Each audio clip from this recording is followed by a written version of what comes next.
estamos en Semana Santa, me pareció interesante invitar a pastores, padres, a un rabino, a religiosos de diferentes religiones, valga la redundancia, para conocer más sobre ellas. Con nosotros se encuentra el padre de la Iglesia Católica, Óscar González. Gracias por venir, padre. Gracias por la invitación. También está con nosotros Osvaldo Centurión, pastor evangélico. Gracias por estar. Gracias a usted, Mina. Levi, ahí me cuesta un poco, Feigelstock, rabino de la comunidad judía Jabat acá en Paraguay. Gracias por estar, ¿sí? Gracias. Imán Batem, esto me facilitaste un poco más, religioso de la comunidad musulmana Ahmadía. Gracias. Gracias por estar, ¿sí? Gracias por recibirnos. Bueno, antes de iniciar más que una discusión, es ir conociendo sobre las diferentes religiones y qué tiene que ver la Semana Santa con quién y la opción que tiene cada uno en términos religiosos. Vamos a un informe que nos hizo Jenny, que entre paréntesis se fue de vacaciones, ¿verdad? Muy viva es Jenny, ella está estresada. Imagínate, yo me tengo que quedar a trabajar y ella se va de vacaciones. Pero bueno, así de buena soy yo. Por la Semana Santa algún sacrificio tengo que hacer también, ¿verdad? Bueno, así es que vamos al informe que nos dejó Jenny Domínguez.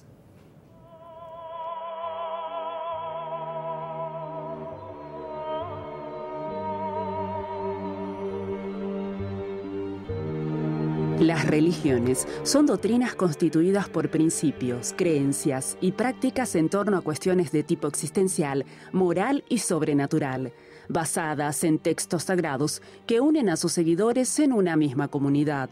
En el mundo existen un sinfín de religiones. Según datos provistos por el Viceministerio de Culto, en nuestro país se registran 6 tipos de religiones con sus respectivas iglesias: el judaísmo, el bahaísmo, el budismo, el cristianismo, donde ubicamos a la Iglesia Católica, Evangélica, Luterana, entre otras, el Islam y la religión Umbanda. Las principales y con mayor número de seguidores son el cristianismo, el Islam y el judaísmo. Si bien existen similitudes entre estas religiones, también tienen grandes diferencias.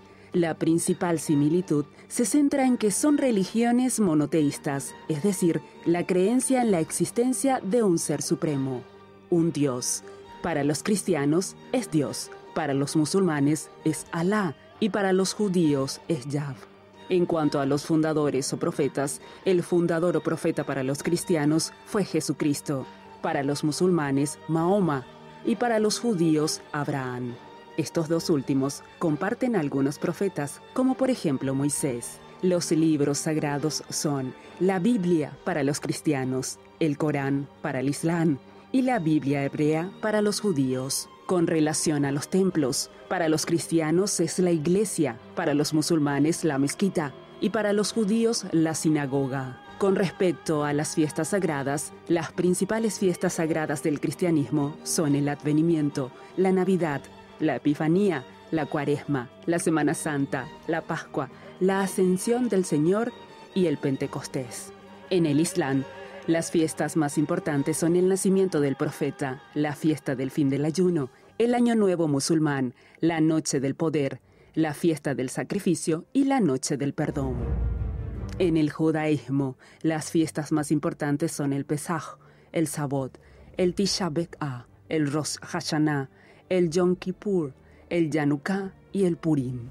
En lo que hace a los ritos, en el cristianismo podemos citar la Eucaristía, la oración, el bautismo y la primera comunión.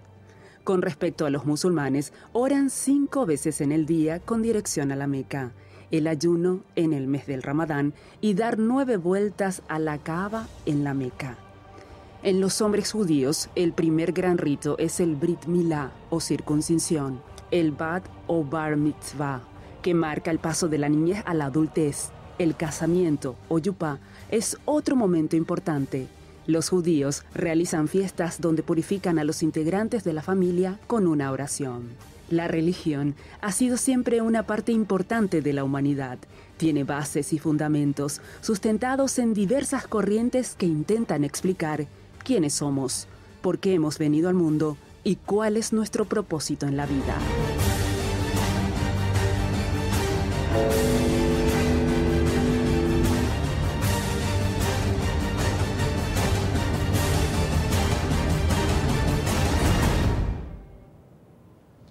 Bueno, es un breve informe que nos preparó Jenny. De todas maneras tenemos a las personas acá indicadas para que se autodefinan o definan lo que cada uno defiende y predica, porque obviamente nosotros no somos expertas en religión ni nada, hicimos simplemente un resumen de lo que nos parecía. Si hay algo que corregir y si algo lo hicimos mal, le pedimos disculpas. Pero a ver, ¿qué significa quién creen? O sea, ¿cómo se podría definir qué es un judío? ¿Un judío? En términos religiosos, digo. ¿Cuál es la religión de ustedes? ¿En quién creen?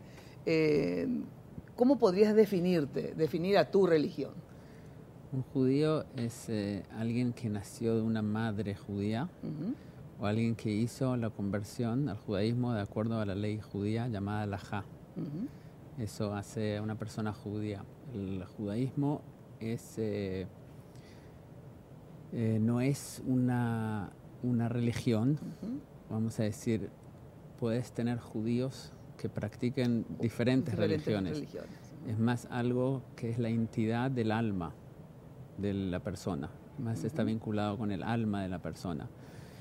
Y la Torá nos enseña que una persona nacido de un vientre judía posee un alma de tipo judaico y por lo tanto ese alma tiene una meta y una función en la vida, cumplir los preceptos, tener un estilo de vida de acuerdo a este alma.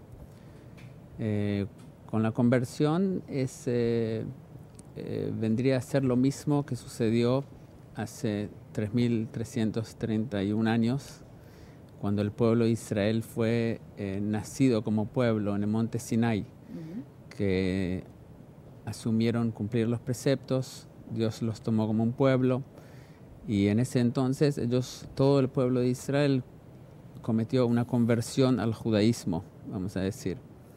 Entonces, hoy en día también una persona puede hacer lo mismo, asumir, cumplir los preceptos, ese estilo de vida, y entonces Dios le da un alma judía, vamos a decir, hace un cambio, un upgrade, vamos a decir, o un cambio en el alma. Por lo tanto, el judaísmo es la entidad del alma. ¿Y cuáles son los preceptos que uno debe cumplir para decir soy judía? Son varios. Los más importantes. Hay 613 preceptos. En la práctica, que hoy en día se puedan practicar a la persona son mucho menos. Hay varios preceptos que son no a la persona particular, sino al gobierno, por ejemplo, y a los sacerdotes en el templo. Hay diferentes cosas que no aplican a cada uno y uno en la vida común. Pero hay unos 80 y algo que son constantes que hablamos antes del Brit Milá, de la circuncisión, ¿sí? Primer precepto que un bebé cumple, vamos a decir. ¿Y qué pasa si un adulto quiere convertirse? Entonces tiene que hacerse la circuncisión de grande, ¿igual sirve? Se hace de grande la circuncisión. También. Se hace de grande, asume cumplir los preceptos, sí. Hace el mismo proceso. ¿Cuál es el significado de la circuncisión? ¿Por qué es importante? ¿Cuál es el significado? La circuncisión es un pacto que Dios hizo con el pueblo de Israel, con Abraham, el primero que se hizo la circuncisión.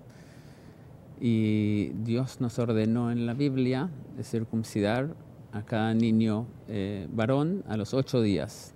Es un pacto que nos conectamos con Dios, un pacto que queda grabado en nuestra piel, un pacto eterno. Ese es el significado simple. Sí. Hay siempre más profundo, pero en forma general eso representa. A ver, en el caso de la comunidad musulmana, de los musulmanes, si vos tuvieras que definir qué es un musulmán? Primero que todo, quiero presentar nuestra comunidad. Sí. Soy Imam Baten de la comunidad musulmana Ahmadiyya. Y es una comunidad reformativa y dinámica dentro del Islam. Creemos que su santidad Mirza Ghulam Ahmad fue el Mesías prometido y el reformador de los últimos días. Y el lema de nuestra comunidad es amor para todos, odio para nadie. Su pregunta es cómo... Si ustedes creen en qué, en quién. Islam, la palabra Islam significa paz. Y los seguidores del Islam se llaman musulmanes.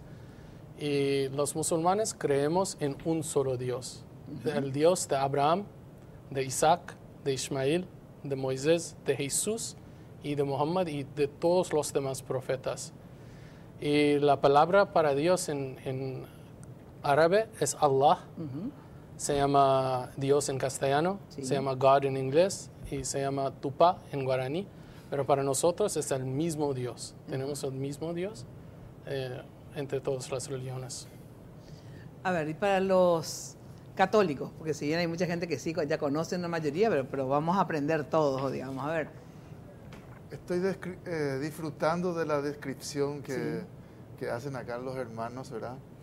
Y entonces por la afinidad podría decir que un cristiano es alguien que tiene el espíritu de Cristo. El que trata de vivir con ese espíritu de Cristo y que por el bautismo se asocia a Él, se adhiere a su persona, a su mensaje, a su programa, a su plan, ¿verdad? Y trata de vivir de una manera, no diría consagrada, pero es el término más apropiado, ¿verdad? Desde el momento en que el cristiano se bautiza, se consagra a Dios. Es una persona que le pertenece a Dios, ¿verdad? Y el signo es el signo de la cruz, que no se graba en la piel, pero decimos en el corazón y se pone en la frente, ¿verdad? Y este es el cristiano, una persona que se dedica a amar a Dios y a amar al prójimo como fundamentos principales de la vida, ¿verdad? Ahora, ustedes también son cristianos, los evangélicos, ¿y cuál es la diferencia con el católico? A ver, ¿cuál es la diferencia entre un evangélico y un católico si ambos son cristianos? Más bien sería bueno hablar de las similitudes porque todos salimos de un tronco que es Israel. Yo soy un cristiano evangélico de línea pentecostal. Estoy aquí por la APET, que es la Asociación de Pastores Evangélicos del Paraguay. Nuestra identidad como cristianos es lógico que nos une Cristo. Para nosotros Jesús, el Mesías, ¿verdad? Tenemos la misma fe en un solo Dios, como cuando le dijeron a Jesús cuál era el mayor de los mandamientos, de las 613 prescripciones que nos habló y la tenaz que ellos tienen. Nos une con ellos el Antiguo Testamento y con la Iglesia Católica tenemos afín el Nuevo Testamento, que son los libros sagrados, ¿verdad? 27 tenemos más. Entonces Jesús contestó y dijo: amar al Señor tu Dios con todo tu corazón, con toda tu alma, con toda tu mente y con toda tu fuerza. Pero añadió algo, y el segundo es muy semejante, de amar al prójimo como a sí mismo. El amor es el vínculo perfecto del cristianismo. Signo y señal del judaísmo es lo que usted le acaba de preguntar, que es el rito que ellos hacen la circuncisión a los 8 días. Para un cristiano el bautismo. Por eso en un libro de Joseph Ratzinger, Ministerio de la Palabra, dice: el bautismo es tan serio como la muerte y la muerte tan dulce como el bautismo. Entendiendo siempre que no fue la circuncisión que llevó a Abraham con Yahvé, como escuché que pusieron ahí, ni tampoco el bautismo, sino que el encuentro con Dios nos llevó a esos ritos. Es la forma que lo ve un evangélico. Ahora nos decía recién Imán, creo que fuiste vos, Imán, que dijiste, acá todos creemos en Dios. Le llamamos de forma diferente, ¿verdad? Pero es el mismo Dios, es el mismo Dios. Es el mismo Dios. A ver, ¿quién? Dios de Abraham. ¿Es el mismo Dios? Le pregunto a todos ustedes. Sí, todos somos monoteístas. Sí, bueno, pero uno puede ser monoteísta, pero pensar que no es el mismo Dios. Salvo que los cristianos creemos en una posición trinitaria. Jesús para nosotros es Dios. El Espíritu Santo o el Espíritu del Santo, como haría Jürgen Moltmann, para nosotros es Dios también. Esa es la gran diferencia en cuanto a Dios. Ahora, básicamente, la Iglesia Católica, la fe católica o la fe evangélica o la Biblia para nosotros, incluyendo el Nuevo Testamento, Dios es uno solo, pero es un Dios plural. Decimos que Dios es amor. Dice Carvar que si Dios fuera único, ¿cómo amaría? Porque el amor siempre hacia otro. Si fuera solo uno, y diría la Biblia que Dios es amor, ¿a quién amaría? Entonces creemos en el Dios Trino, que Dios se ama en el Dios Padre, y Dios se ama en el Dios Hijo y en el Dios Espíritu Santo. Por lo menos, apenas por mención, no por una cuestión polémica ni algo. A ver, ¿hay un solo Dios? Mira, obviamente que somos diferentes religiones. Claro, sí, por eso. Porque tenemos diferentes puntos de vista. Si tendríamos todo el mismo punto de vista, seríamos todo una sola religión. Así es. Cada religión tiene su forma de entender y de creer. A Dios. Sí. Pero el punto no es de destacarnos en los puntos diferentes entre nosotros, sino de hablar cada uno lo que representa, traer la unión entre nosotros, no entrar en debate.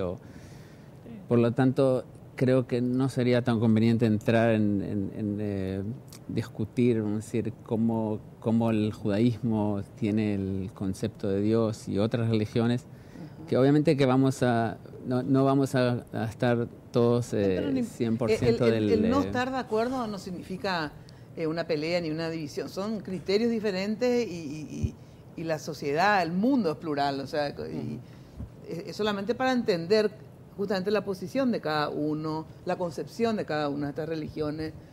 No es para convencerle a unos y a otros, ni para descalificar a unos y otros, sino que para poder aprender de las diferentes creencias. Esa es la idea, digamos. Sí. No debatir ni decir si tu Dios es el mío y si el mío es mejor que el tuyo, no. Es solamente para conocer mejor. Ahora, ustedes, tanto el judaísmo como los musulmanes, creen en Dios, ¿verdad? Ahora, a diferencia, le pregunto, de la Iglesia Católica y de los cristianos que creen que Jesús es el Mesías y es el Hijo de Dios y vino, ¿ustedes qué creen en relación a el Mesías? ¿Quién es el Mesías para ustedes? Y si vino, no vino, va a venir o no existe luego. A ver, cuéntenos, ¿cómo es? Sí, creemos, los musulmanes creemos que el Mesías Jesús vino para reformar a la gente de su tiempo. Y creemos que era una profeta de Dios y se mencionó Jesús más que 30 veces en la Biblia, en la Biblia y también en el Sagrado Corán. Ajá. Y hay un capítulo en el Sagrado Corán, se llama María. Son nosotros como musulmanes. O sea, ¿en el Corán existe Jesús? Sí, existe Jesús. Hay un capítulo entero, 19, ¿sí? Se llama María, sobre la madre de Jesús en el Sagrado Corán. Y los musulmanes, como un musulmán, tengo que seguir las enseñanzas de Jesús, como es amarás Dios sobre todas las cosas, sí. Y amarás a tu prójimo como a ti mismo. Como un musulmán también tengo que seguir Jesús. Pero es un profeta, pero no un hijo de Dios. Mira, él es hijo de Dios como todos los profetas fueron hijos de Dios. En una forma metafórica, él es hijo de Dios. Y como los israelitas fueron hijos de Dios también, yo creo que Jesús es hijo de Dios metafóricamente, no físicamente.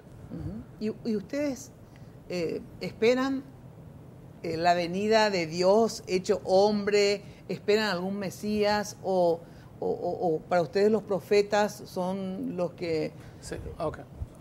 Jesús vino para traer la espiritualidad en el mundo, para guiar a la gente hacia el camino recto, hacia hacer buenas obras, conectar con Dios, tener una relación con Dios, que es la espiritualidad, en otras palabras, es una relación con Dios, cuando uno puede hablar con Dios directamente.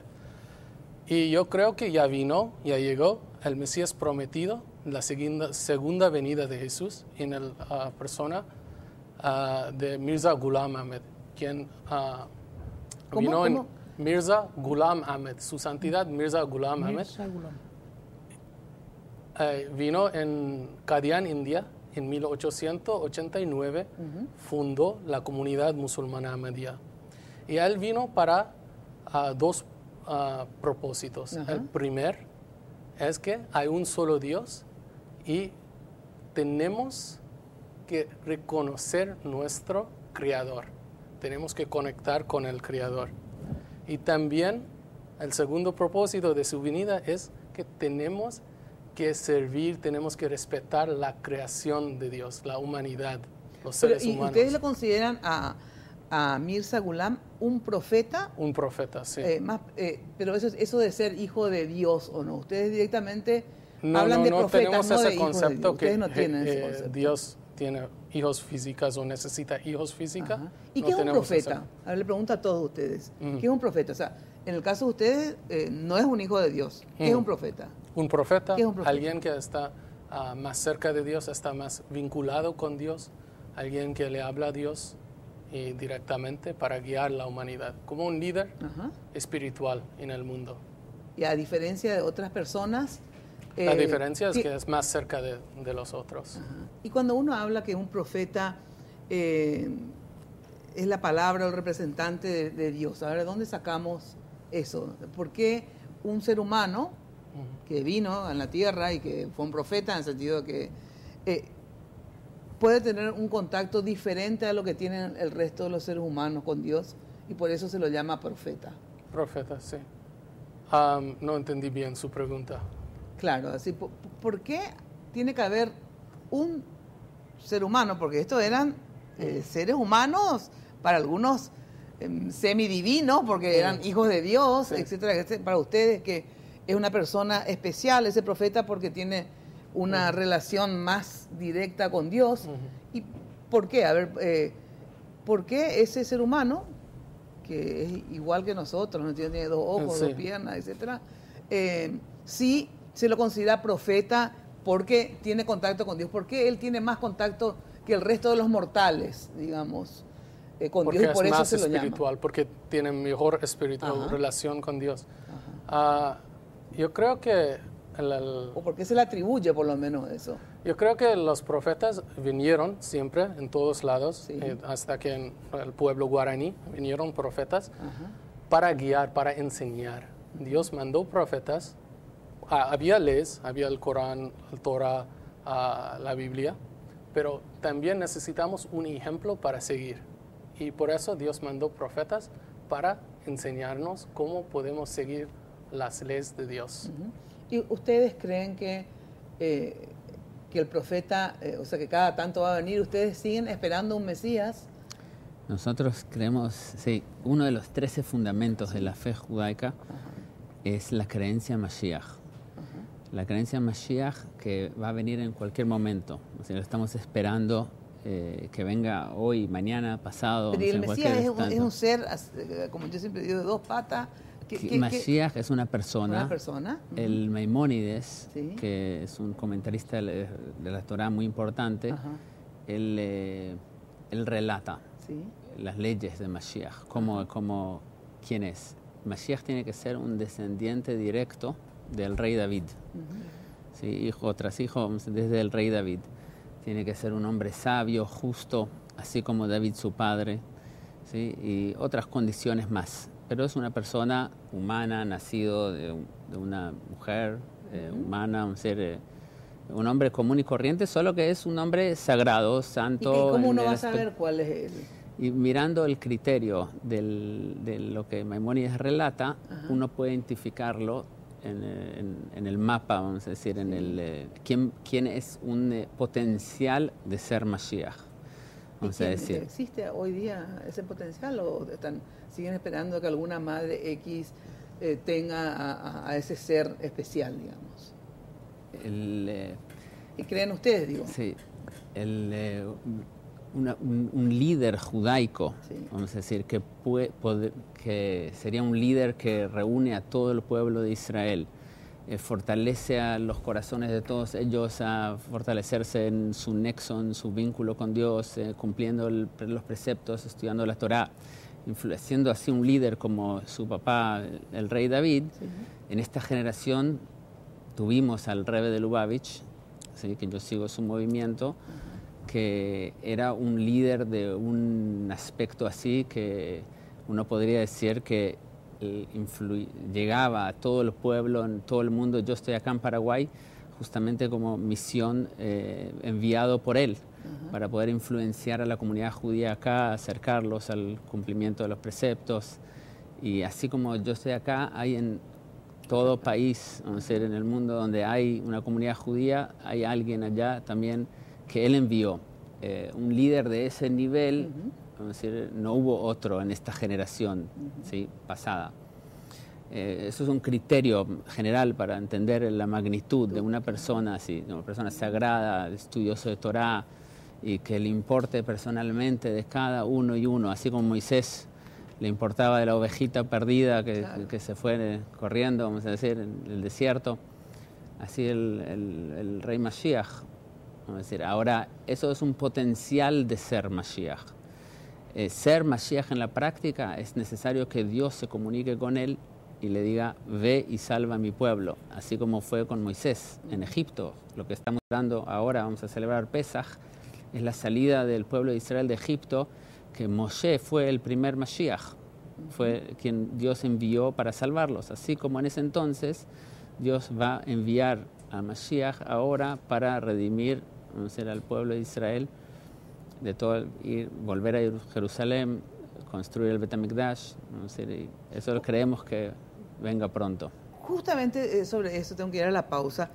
¿Qué se celebra en la Semana Santa, digamos, para ustedes? Y en parte para ustedes, en el sentido que también hay, ¿verdad? En esta semana... El viernes a la noche. El viernes, ¿verdad? El viernes de noche. O sea, también celebran, después me dicen qué celebran y qué días y qué significa cada uno de esos días, ¿sí? Tenemos que ir a una brevísima pausa y enseguida volvemos. Quiero saber también, hablar con ustedes sobre la muerte, el pecado, que para cada una de las religiones, qué significa la muerte, qué significa el pecado y qué es la fe en general, porque sería interesante analizar la importancia de la fe para la humanidad, digamos, ¿verdad? O sea, qué sería la humanidad con fe o sin fe, ¿verdad? Luego de la pausa. ¿Qué significa esta semana para los cristianos católicos? Primero la diferencia, pues yo quería saber cuál es la diferencia. Sí. A ver, digan ustedes, entre ustedes, ambos cristianos, ¿verdad? Uno católico y otro evangélico. ¿Cuál es lo que es la diferencia? Porque hay una iglesia evangélica y otra católica. Primero la diferencia con los hermanos presentes. Nosotros creemos en Dios uno y trino. Por lo tanto, no es un Dios uno y solamente uno, sino que tres personas, el Padre, el Hijo y el Espíritu Santo. Esto para nosotros es muy importante porque toda la concepción de nuestra fe se apoya en la igualdad de estas tres personas.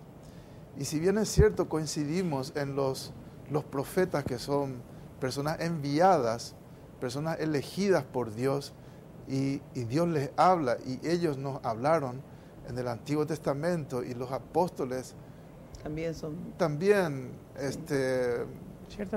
en la tradición se mantuvo hasta ciertos años, ¿verdad? Hasta el 800, que los apóstoles eran también profetas, ¿verdad? Pero luego, para no confundir y demás, quedó que los profetas decimos en el Antiguo Testamento, ¿verdad?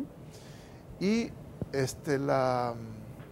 de ahí viene una diferencia muy importante. Si los profetas son iguales, nosotros esperamos que el Mesías vuelva para juzgar a vivos y muertos en la plenitud de los tiempos. En la plenitud sería el juicio final, definitivo, ¿verdad? Y entonces eso también marca una diferencia, porque entre nosotros no debe existir más y menos, o mayor o menor, o uno que está más cerca de Dios y otro menos. Aceptamos que el vicario de Cristo, el Papa, y nosotros le escuchamos, le debemos docilidad y demás, y él nos mantiene unidos a todos los católicos, ¿verdad? Y él ¿Y cuál es la diferencia con los evangélicos? Y la diferencia es que nosotros hemos tomado la doctrina y el culto, y los hermanos han tomado más la Biblia, conocen más la Biblia, se apoyan más en las Escrituras. Nosotros también nos apoyamos, pero ahí hay una diferencia. ¿Cuál? De valoración de la Biblia. Ajá. Nosotros leemos menos la Escritura, aunque en los primeros siglos no fue así, ¿verdad? Sino que solamente a partir.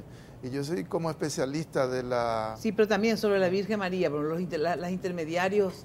Y bueno, esa es una consecuencia, sí. Es una consecuencia de haber tomado la Biblia sin el contexto, o sea, sin la tradición, porque la Biblia es un testimonio escrito y definido en la tradición. Duraron 400 años para compilar estos libros que hoy nosotros leemos y veneramos como contenido de la palabra de Dios. Para ustedes, María es la madre Es la madre, para ellos también, ¿verdad? Sí, pero solamente que no la usan como intermediaria. Pero tenemos 4 dogmas marianos: su inmaculada, su virginidad, la Madre de Dios y la Asunción. Son 4 dogmas y que ellos no sostienen. Ustedes no sostienen eso. ¿Qué piensan sobre María ustedes? Y para responder por otra cosa, ¿no? No, pero vamos primero a lo que yo te pregunto. Bueno, María es lo que nosotros lo encontramos revelado en las Sagradas Escrituras. Es la madre de Jesús. Sí. Por una cuestión histórica, cuando en la historia se discutía, el problema era cristológico, no mariano. De repente se hizo la pregunta si Jesús, ¿desde qué momento fue Dios? La famosa concienciación mesiánica. ¿En qué momento él toma conciencia que es el Mesías?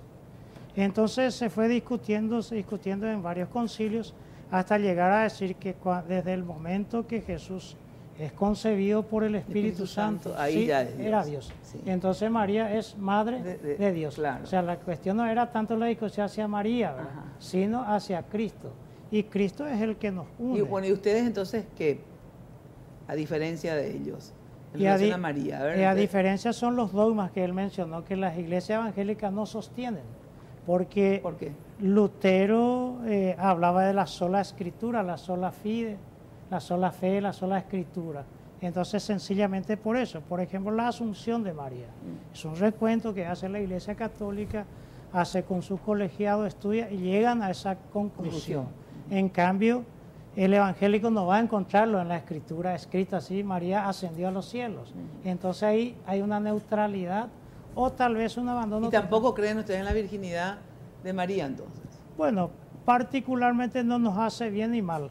Porque ¿cuál sería? Ya sé, pero ¿cuál es el concepto? Que María concibió a Cristo, como se conciben todos los seres, y después él fue hijo de Dios o fue concebido por un Espíritu Santo. Eso es lo que te pregunto. Jesús indudablemente concebido según la Sagrada Escritura que nosotros tenemos el Nuevo Testamento, fue concebido por el Espíritu Santo. De eso no hay ninguna duda. Ajá. Ahora, si la Iglesia Católica tiene como dogma la virginidad perpetua de María. Ahora, a mí no me hace mal ni bien eso. ¿Cuál es el problema si ella fue perpetuamente virgen? En esencia, al cristianismo no le afecta absolutamente nada. Ahora, si me preguntas por un sesgo evangélico, ¿qué piensa sobre eso? Indudablemente no lo cree, porque al concebir ya no es, o los famosos hermanos de Jesús, o el casamiento con José, ¿para qué se va a casar, verdad? Pero no me hace bien ni mal. A mí particularmente no me hace bien ni mal eso, porque en la esencia de la vivencia cristiana no afecta a la doctrina, algo así. Ahí para ustedes sí. Es muy importante porque nosotros creemos que hemos llegado a tal conocimiento, y por ejemplo el dogma de la Asunción es una afirmación dogmática del siglo pasado.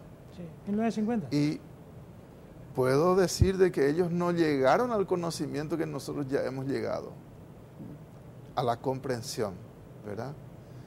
Y entonces por eso para nosotros es muy importante porque hemos conocido y tenemos como valor. Y ese valor también es muy importante porque valoramos en la vida cristiana, valoramos la pureza, valoramos la disponibilidad de la Virgen María para que se haga el plan de Dios en ella. Y ella sufrió mucho, ¿verdad? Pero hay que aprender mucho. La persona que ama mucho, sufre mucho, Sí, ¿verdad? Sufre por amor, claro. ¿verdad? Pero así como no se discutió sobre la Virgen María, porque se discutía más sobre si Jesús era hijo de Dios, Sí, y si era en más qué cristológico. momento vino el Espíritu Santo y demás, y tomar conciencia. Esa es una función. Nosotros decimos ontológicamente, o sea, el ser es o no es. Eso no El es. agua es o no es, ¿verdad? Luego ya vienen los componentes y cómo se comprende o no, ¿verdad? Entonces, esas son diferencias, ¿verdad? Entre los Cristianos hermanos. evangélicos y los cristianos católicos. Exactamente. Lo que quería añadir, nomás por el profeta siempre se tiene el concepto de que tiene el Espíritu del Señor por el cual profetiza. Ujú. Jesús había dicho que hasta Juan es la ley y los profetas. Sin embargo, carta a los Corintios de Pablo, hay el capítulo 12, todo habla del don de lengua, el capítulo 14, todos los dones. Porque de Dios recibimos dones, recibimos ministerios y talentos. Y uno de los dones sería la efusión del Espíritu Santo, que una persona tendría el don de la profecía. Porque yo vengo de una iglesia carismática, una iglesia pentecostal que practica eso. eso. Sí, Bueno, perdón, sí. sí, nosotros también creemos en María como Madre de Jesús, pero una diferencia es que nosotros creemos que hay que respetar a María para sí misma, porque era una mujer muy piadosa antes de que tuvo Jesús. So, por su carácter, por sus obras y por su fe, le respetamos. Y en el Sagrado Corán la menciona como un ejemplo por todos los creyentes, los hombres y las mujeres. So, le respetamos a María independientemente de ser madre de Jesús. Y luego Por ser. Dios le dio sin relacionar con otro hombre, Jesús, como ¿O ustedes creen que también Jesús fue concebido, digamos, por el Espíritu Santo y María? sí, ¿O era un profeta simplemente? era con un padre y profeta, pero madre? sin relación, no tenía padre. Sí, directamente Jesús. ¿Eso ustedes creen? ¿Mm? Eso es lo que ustedes Sí, creen. que Jesús nació sin padres. Sí. ¿Y ustedes padre o madre. sobre Jesús? ¿Cuál es el concepto de Jesús que ustedes tienen? ¿Quién es Jesús Nosotros, para ustedes? nosotros en Pesaj celebramos la salida de Egipto, no sé, de ese entonces, y esperamos hoy día de ser redimidos, así como ellos, en la llegada de Mashiach pronto. Entonces, de nosotros, nuestra Torá, nuestra Biblia termina en el Antiguo Testamento. Eso es todo lo que es para nosotros la Escritura. Y luego ¿Y Jesús, estamos... ¿Qué es para ustedes? ¿Fue un profeta? ¿Es un ser simplemente histórico? ¿Qué es Jesús para ustedes? O sea, ¿cuál es la concepción que tienen de Jesús? es un ¿Existió, tema, no existió? El hecho que existió, Sí. creo que no está está en en debate discusión. si existió como persona. Ahora, que no me gustaría entrar en diálogo, en relato de cómo el judaísmo lo ve a él, porque no nos enfocamos en eso. Nuestro enfoque es más en cuál es la palabra de Dios que tenemos que cumplir hoy día. Nuestro enfoque es, Mashiach está por llegar mañana. Tenemos que prepararnos, retornar a Dios, hacer actos de bondad, ayudar a la humanidad, ayudar uno al otro, cumplir con los preceptos Yo divinos. entiendo que se enfoquen en para eso, la llegada de obviamente, Mashiach. ¿verdad? No- Pero para entender nomás el concepto, digamos, histórico de ustedes, digamos, o sea, Jesús, ¿qué fue? Porque sí existió, ¿verdad? Pero ¿qué fue? Fue un líder simplemente religioso, pero no necesariamente hijo de Dios ni nada por el estilo, ¿verdad? O sea, de lo que aparece en las escrituras, fue un judío más, pero no fue un líder en el pueblo judío. O sea, no fue ningún líder, fue un hombre común y corriente, así como cualquier otra persona.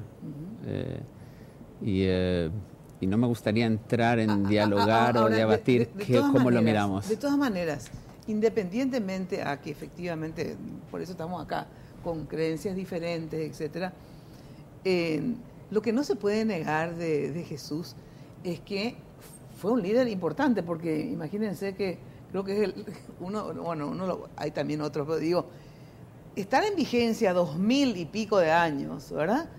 Y que tanta gente crea en él, es de todas maneras algo muy importante, ¿verdad? Independientemente a que uno pueda creer que sea o no hijo de Dios, pero de que marcó. Lo que pasa es que para la fe es muy importante para ellos no idolatrar a ningún otro que no sea Mesías o profeta y demás. En ese sentido yo respeto y valoro muchísimo. Es una honestidad también, no solamente en su relación con Dios, sino una honestidad para con nosotros, ¿verdad? Claro, porque iría en contra de su convicción. Y ahí yo digo que la diferencia está en que Él murió y resucitó. Y lo hemos valorado como resucitado. Y resucitado envía su espíritu. Claro, su espíritu ahí está la diferencia. Por eso quiero ir también ahora a la Semana Santa, digamos, sí, ¿verdad? Sí. ¿Qué significa, les pregunto, tanto para los evangélicos como para los católicos, la Semana Santa es exactamente igual o no? O sea, ¿qué es la Semana Santa para los católicos? A ver, decime qué es el miércoles, el jueves, el viernes, qué pasó el sábado, el domingo, etcétera.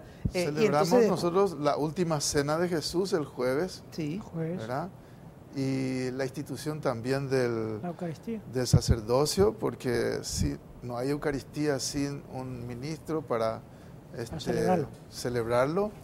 Y también luego el Viernes Santo y el sábado estamos como de luto y no tenemos misa, no tenemos la Pascua en esos días, porque hay Pascua diaria, la misa es Pascua diaria. Y esperamos la noche en la vigilia y ahí celebramos la... Sí, pero ¿por qué el viernes? ¿Qué pasó el viernes? Porque el jueves fue la última cena. Después lo mataron el viernes, sí, ¿verdad? Y el sábado estamos de luto todavía y esperamos la resurrección, ¿verdad? Domingo. Celebramos la resurrección de Jesús. Es un memorial, no es un mero recordatorio, por eso le llamamos sacramento. Es un misterio que se actualiza, ¿verdad? Perfecto. Y en eso coincidimos, porque nosotros esperamos algo de alguien que está vivo, ¿verdad? ¿Y ustedes? ¿Para ustedes es lo mismo? Sí, porque tiene base escrituraria, ¿verdad? Partimos de eso. La Iglesia Católica tiene más tradiciones de eso que los evangélicos, ¿verdad? Sí, sí. Y se celebra el Domingo de Ramos, ungido lunes en Betania, que Judas le traiciona el martes, el miércoles la preparación de la mesa del Señor, el jueves, el viernes a las 3, a la hora novena, muere Jesús, va a la tumba todo el sábado, y el domingo es el día de la resurrección. Ustedes tienen, obviamente, eso es lo que está escrito. Por lo tanto, ustedes también creen. La diferencia no hay ni una para la Semana Santa, solamente que no la celebran en el sentido... se celebran con culto, todas esas cosas. También se celebra. Por ejemplo, la Eucaristía, los 4 verbos, celebramos. Jesús tomó el pan, lo bendijo, lo partió y lo dio. Entendemos que a Jesús como el pan de vida, como el verbo hecho carne, que Jesús fue tomado, vino a este mundo, se encarnó, fue bendecido por Dios Padre. Dijo, este es mi Hijo amado en quien tengo complacencia. El Espíritu Santo bajó en forma como si fuera una paloma, ¿verdad? Jesús fue partido en la cruz. Realmente murió Jesús en la cruz. Pero también es dado al mundo como mensaje hoy día cuando Él resucita de entre los muertos. Es mi historia particular, la vivencia, la encarnación de la palabra. Yo no tenía ninguna intención, programa de vida para ser un religioso, mucho menos para ser pastor, Pero una vez me tomó también, el Señor me llamó, también me bendijo, experimenté el nuevo nacimiento de mi vida por la palabra y por el Espíritu, pero también me dolió muchas cosas dentro del cristianismo.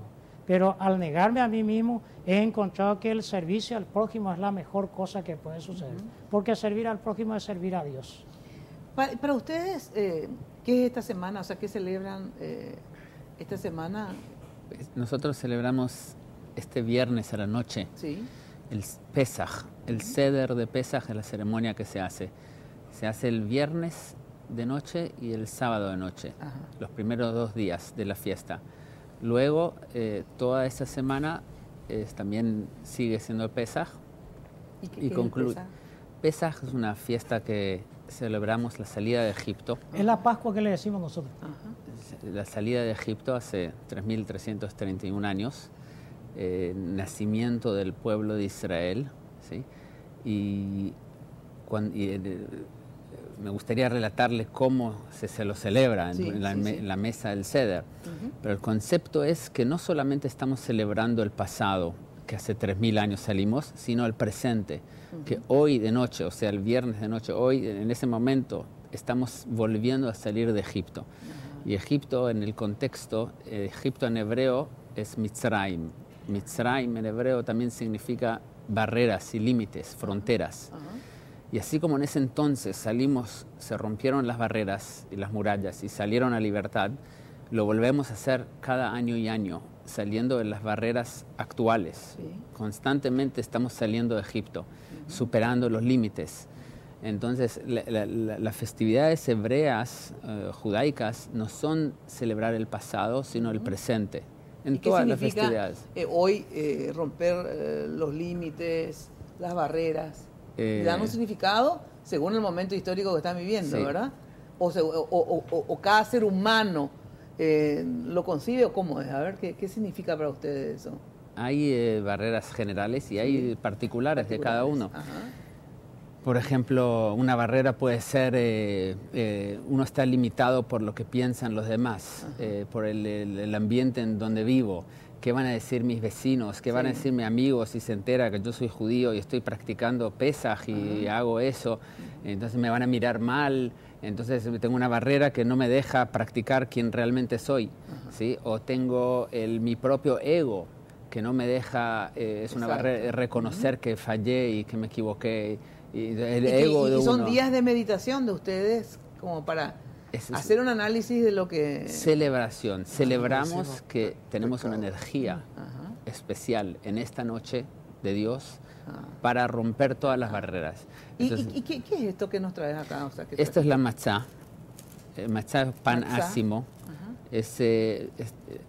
Entre los preceptos que hay en la fiesta, Sí. está prohibido comer pan. Ajá. El pan justamente es una masa que leudó, lleno de aire, representa el ego. Y la matzá, que es un pan ácimo sin leudar, representa la humildad. Y para salir a la libertad, primero uno tiene que anularse, poder anularse. Esto se come en la noche del Seder. Hay un precepto de comer. ¿Qué es cuando? ¿El viernes y el viernes sábado? de noche y el sábado de noche. Ah. Se hace una cena festiva Sí. en donde Pero se come todo menos nada que tenga leudante, digamos, ¿verdad? Claro. O sea, nada que no puedes tomar cerveza, obviamente. Sí. Que whisky también tiene whisky también está hecho de grano, de Claro, cereales. claro, Todo lo que está hecho de claro. cereales que fermente. Ajá. Pero sí puedes Fermentación. comer pescado, carne, sí. verduras, todo. Todo lo demás. Y incluís este pan. Incluido. Se hace una mesa muy festiva, Sí. con las ropas muy festivas, no sé, como El viernes y el sábado, ambas noches. Ambas noches. En la tierra de Israel se hace solo una noche, ¿Qué es cuál?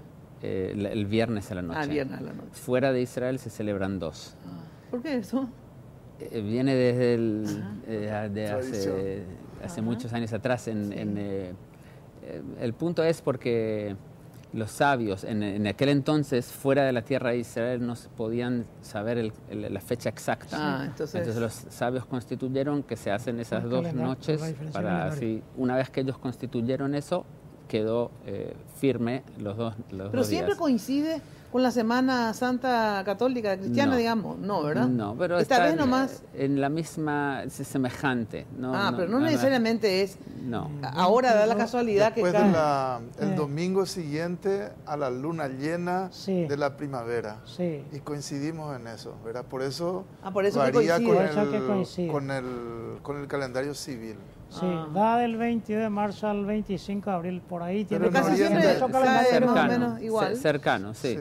Nosotros tenemos un calendario lunar y, y también el común, ¿no? Es decir, hacemos una combinación solar y lunar. Sí. Y el calendario común es solo solar. Entonces nuestras fechas varían un poco, pero en la zona se queda. ¿Y para ustedes esta semana no tienen ningún significado? Esta semana ¿sí? no celebramos Nada. Pascua, pero en unas semanas vamos a celebrar Ramadán, que es un mes de ayuno para los musulmanes. ¿Un mes? Un mes, pero los musulmanes no comen ni viven desde amanecer hasta atardecer Ajá. por casi 29 días, un mes lunar, casi 29 días. Y el significado de este mes no es solo para tener hambre, es para crecer en su espiritualidad, para sentir empatía por los que no tienen y para hacer más caridad y fomentar su relación ¿Y el con Ramadán Dios. cuándo es? Este año va a comenzar en mayo. Seguimos el calendario lunar. Eso cambia un poco cada año. Claro, y empieza en mayo y termina en mayo también. Todo el mes de mayo. Mayo, sí. ¿Verdad? Mayo Todo o el mes de junio, mayo. en la primera semana de junio. Ajá. ¿Pero hay un día en particular, alguna celebración Sí, especial? en el fin de Ramadán tenemos la celebración de Eid al-Adha, marca la terminación de los ayunos por este mes. Y en este día todos reúnen en un lugar grande, una mezquita, para rezar y después hacen una fiesta, usan ropas nuevas y disfrutan. Bueno, vamos a una brevísima pausa del pecado, ¿verdad? ¿Qué es considerado pecado? Y sobre todo, yo siempre digo que la existencia del pecado y el castigo, ¿verdad?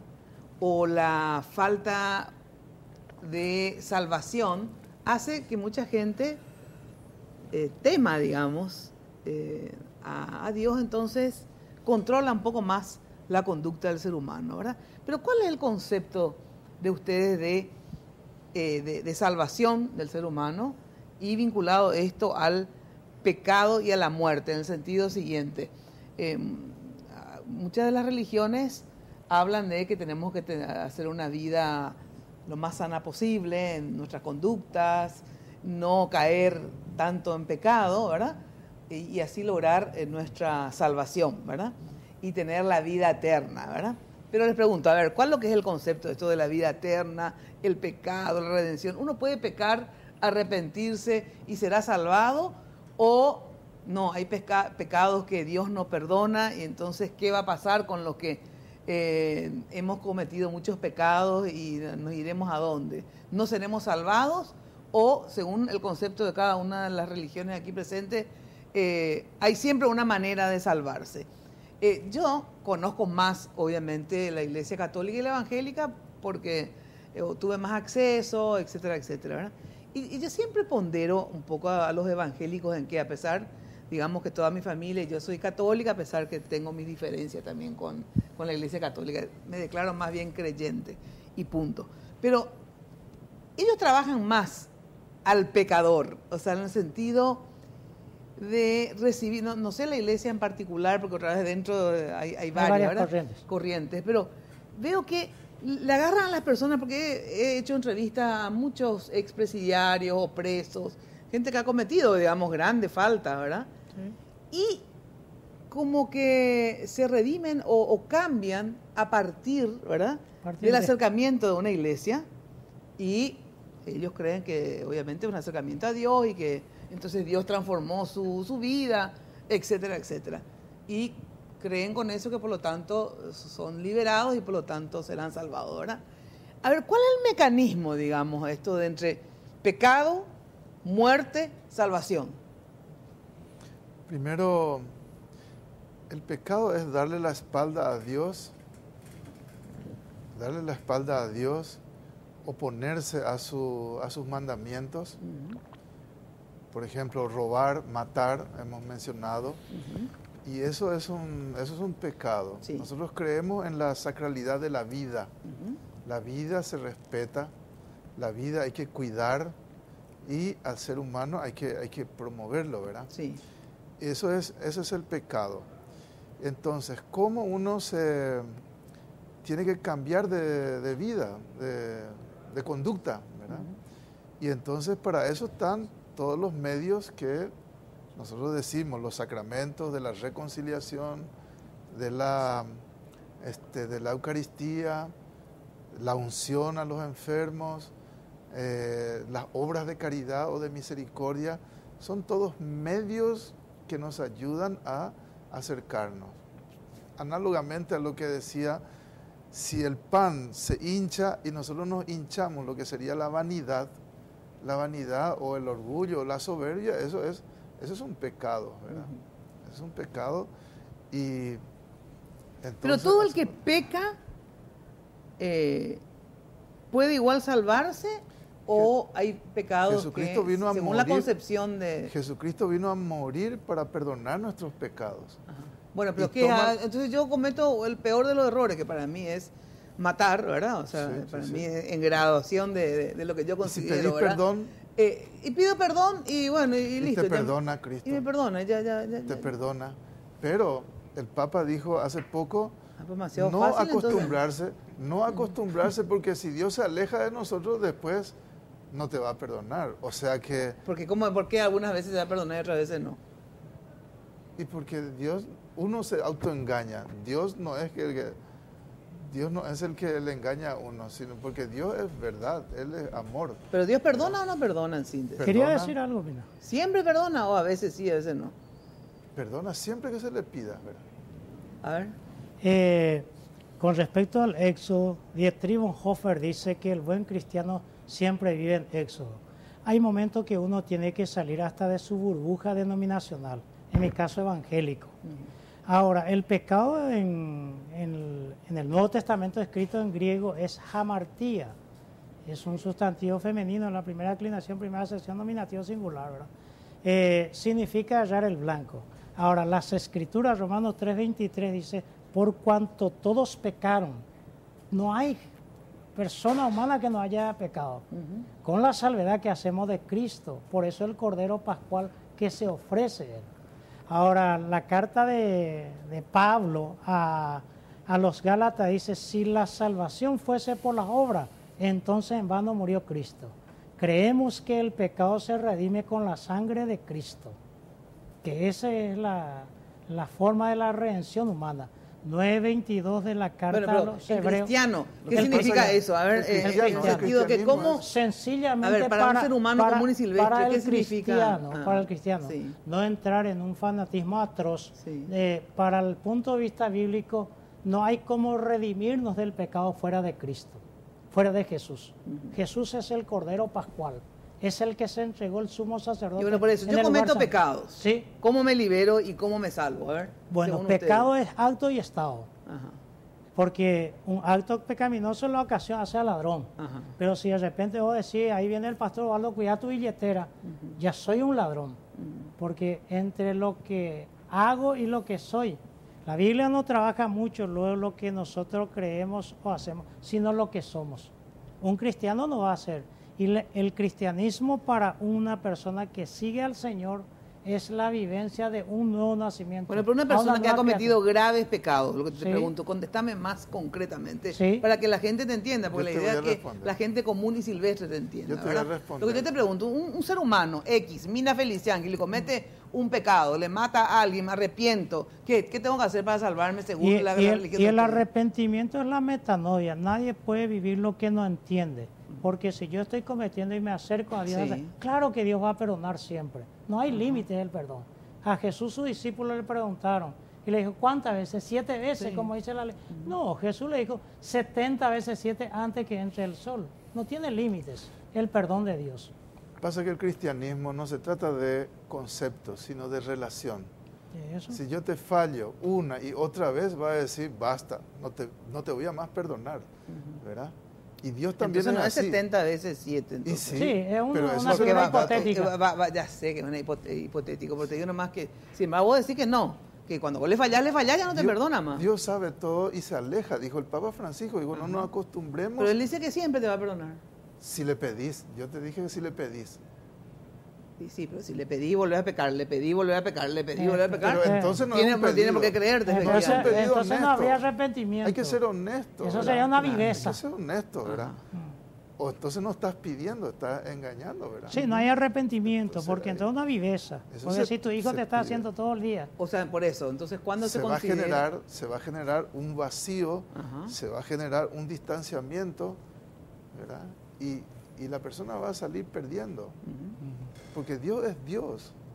Y nosotros somos mortales, limitados, pecadores, ¿verdad? No podemos con nuestras categorías. Nuestras categorías valen en el sentido de las relaciones, ¿verdad? Y- Del hombre con Dios, pero tienen límites, ¿verdad? Justamente esta semana es justamente para eso. Recogimiento, la iglesia dice, esto es lo que hay que hacer, hay unos mandamientos, hay unos valores, ¿verdad? A ver, ¿y ustedes cómo conciben el pecado, Primero la que todo, muerte y la salvación? Sí, digamos? el pecado. Y nosotros, los musulmanes, creemos que todos, los judíos, los cristianos, los budistas, los Sí. católicos, también los ateos, pueden entrar al cielo, pueden ser salvados. No tenemos una monopolio sobre la salvación. Ajá. ¿Y cómo son salvados? ¿Cómo somos salvados? ¿Cómo puede ser salvado? Hay que definir pecado. Para Sí, mí, exacto. pecado es cualquier cosa que te aleja De Dios. de Dios. Sí. Si cuando está yendo hacia los deseos, contrario.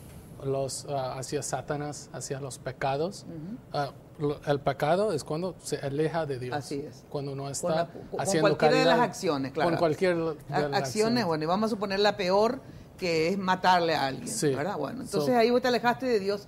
¿Cómo haces para redimirte según la religión de ustedes? ¿Cómo te puede ser? salvaste? O una vez que pecaste ya no tenés No, salvación. no, hay salvación. Cuando está yendo hacia un mal lugar. Mal lugar, Mal ¿no? lugar, Mal sentido, sí. ¿no?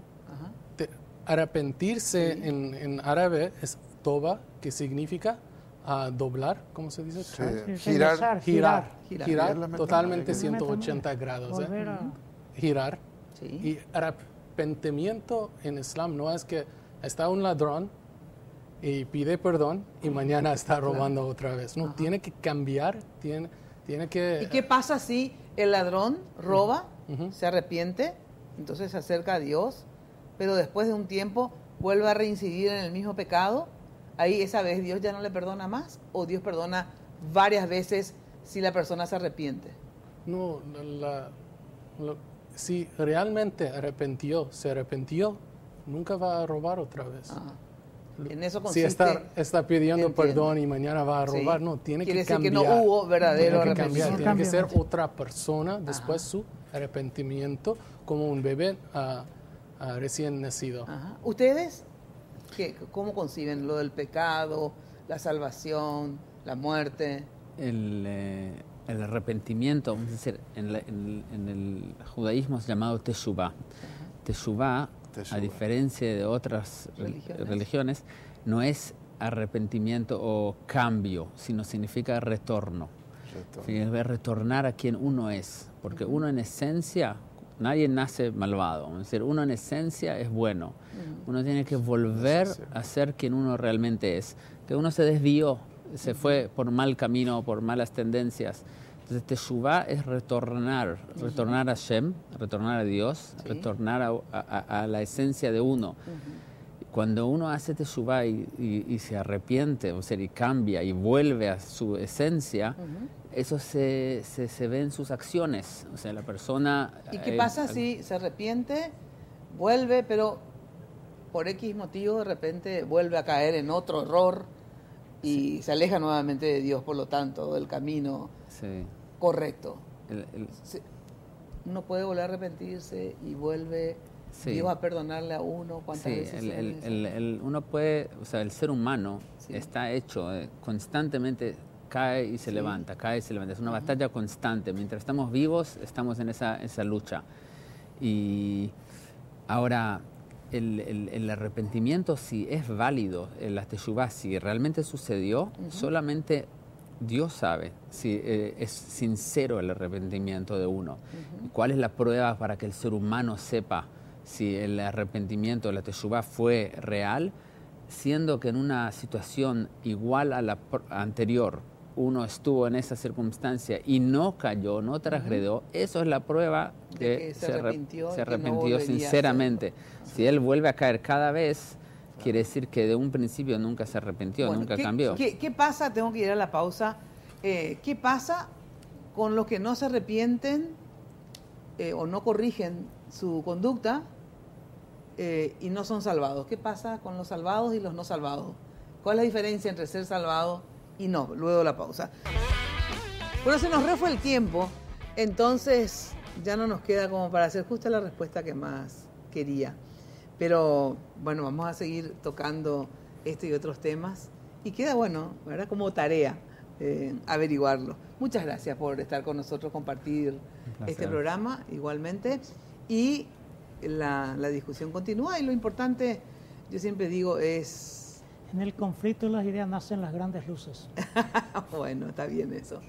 Bueno, que tengan una buena Semana Santa para todos aquellos creyentes. Y para los que no, yo siempre digo, lo importante es hacer el bien y vivir lo mejor posible, ¿verdad? Creas en quien creas. Si no crees en el más allá, la salvación, la vida eterna, por ahí existe, así que mejor portate bien. Y si no existe, también portate bien porque te va a ir mejor si te portas bien, o si no, podés terminar en la cárcel, podés tener mucho sufrimiento, acá, no solamente en la vida, en el más allá. Así es que sería interesante reflexionar sobre nuestras conductas, vivir más acorde como seres humanos, y aquellos que creen, obviamente, que sean coherentes con lo que predican. Muchísimas gracias por acompañarnos.